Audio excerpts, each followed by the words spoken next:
Welcome to our channel. Today we how to enable over-the-phone payments with USAA step by step clearly.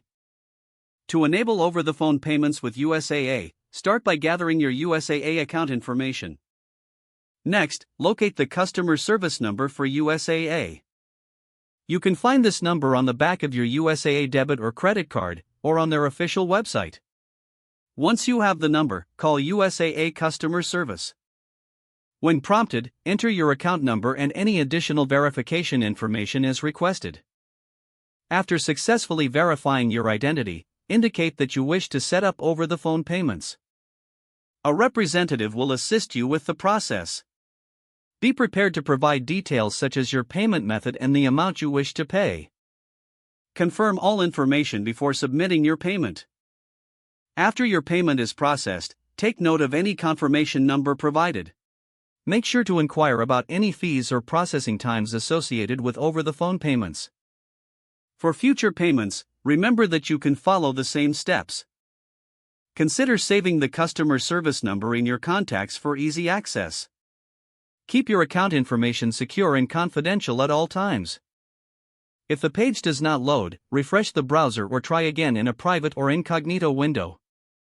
Make sure you are using the correct email address, then retype it carefully to avoid small typos. If your password is not accepted, use the reset option and create a new strong password you can remember. Check your spam folder for verification or security emails, then complete any requested confirmation steps.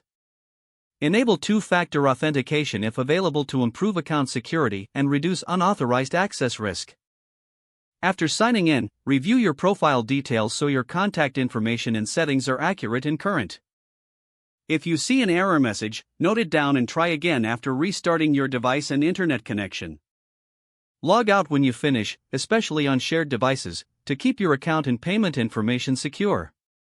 If the page does not load, refresh the browser or try again in a private or incognito window.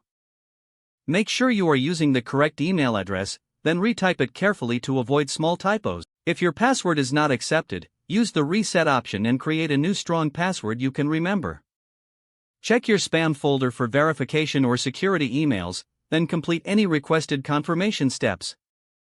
Enable two-factor authentication if available to improve account security and reduce unauthorized access risk. After signing in, review your profile details so your contact information and settings are accurate and current. Don't forget to like this video and subscribe to our channel for more step-by-step tech guides.